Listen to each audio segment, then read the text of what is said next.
Okey, kita continue teori next page. Okey, ini figure 1 tadi kita dah go through. Okey, now we go to the third paragraph of the theory. Okey, refer to figure 1. Ini switch, ini thermal overload relay ataupun overload protection relay. Okey, okey, the switch may be manual operated, kan, manual operated, kan, but more commonly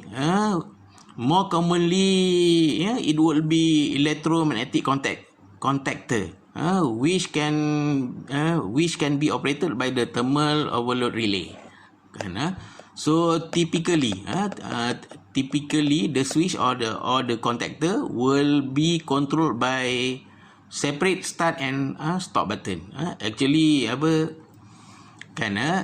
ini pada motor ada satu switch. Nanti pada ini motor circuit ataupun main circuit. Nanti bila kita go further, kita akan jumpa control circuit. Di control circuit tu pun ada dua tiga switch. Nanti kita akan jumpa start push button switch dan juga stop push button switch. Okay, continue from this sentence. An auxiliary contact is used as a hold-in contact. Maknanya contactor, kan, dekat di contactor ataupun pada contactor dia ada di dalam dia ada coil dan juga auxiliary contacts, kan. Itu maksudnya contactor ni dia di dalam satu contactor dia ada coil dan dua jenis contacts. Satu single phase punya contact dan satu lagi three phase punya contact. Yang itu kita panggil auxiliary contact.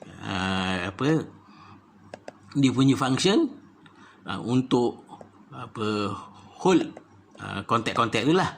Example, contactor is electrically latched close while the motor is operating. Okay, to start the contactor is closed, by applying full line voltage to the motor winding. The motor will draw a very high inrush current.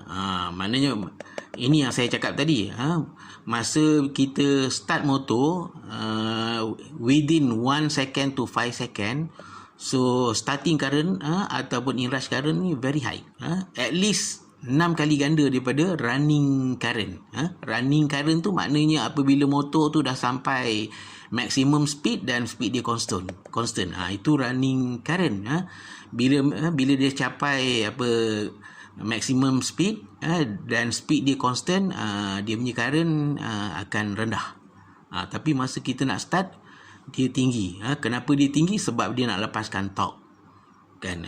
Motor dia ada torque, nak lepaskan torque tu untuk membolehkan rotor tu pusing, dia perlukan current yang tinggi.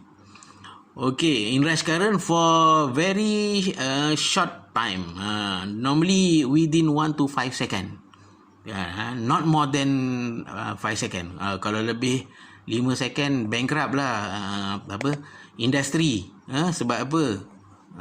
Current dia tinggi.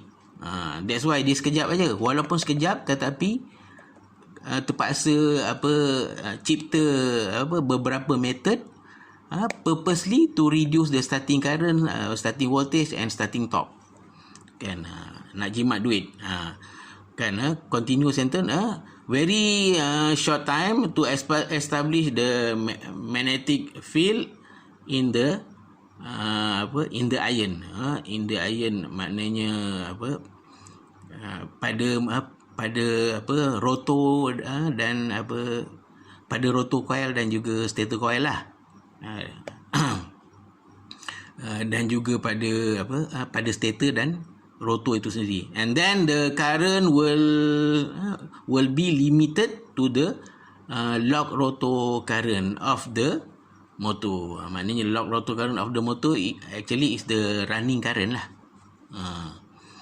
Okay, the motor will develop lock rotor torque and begin to accelerate toward full speed. Kan selepas dia dah after 5 second dia dah sampai maximum speed, dia dah establish.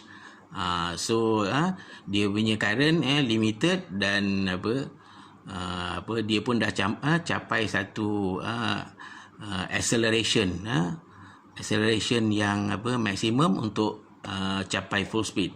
As the motor accelerate, the current will begin to drop. Itu yang saya cakap dekat atas tu. Bila dia capai kelajuan yang maksimum, kan ialah daripada mula start sampai kelajuan yang maksimum. Biasanya bila dah capai kelajuan yang maksimum tu dalam setengah minit lah. Ini yang 1 hingga 5 saat ni untuk mula-mula start motor tu. Tapi mula-mula dia start, dia slow. Lepas tu perlahan-lahan dia accelerate sampai dia mencapai kelajuan maksimum tu hampir 30 saat. Okay, so current begin to drop but will not drop significantly under the motor is at a high speed. Pada maximum speed baru dia drop. Maknanya bila maximum speed tu dia dah constant, tidak ada kenaikan speed tak boleh naik lagi, masa tu dia punya running current dia dah rendah. Typically about 85% of sync speed. Maknanya apabila sync speed dia sampai 85%, katalah 100% dia punya speed 3000 rpm. Tapi baru dalam 2500 2600 dia dah capai maximum current. Lepas tu walaupun ada 15% lagi speed nak naik, tetapi bila speed tu meningkat naik ke 90 sampai 100%, current dia tetap constant. Okay. The actual starting current curve is a function of the motor design and the terminal voltage, and it is totally independent of the motor load. So ini pelengkap ajalah, saya dah terang. The motor load will affect the time taken for the motor to accelerate to full speed, and therefore the duration of the high starting current the duration of the high starting current but not the magnitude of the starting current.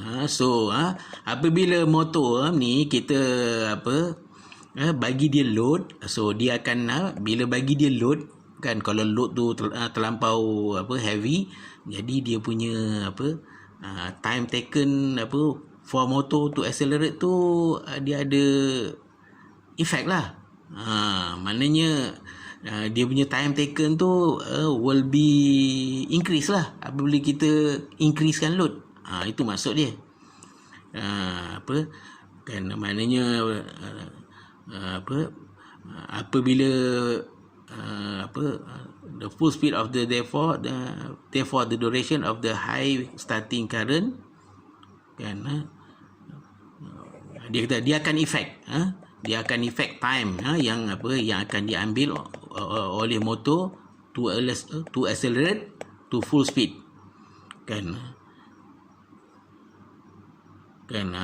Itu dia akan effect time dan dia akan effect dia punya high starting current. Okey, dah 9 minit 9 minit nak dekat 10 minit. Okey, saya limitkan satu video dalam tak lebih daripada 10 minit. Okey, kita continue lah video nombor 3, kan. Okey, saya stop ya.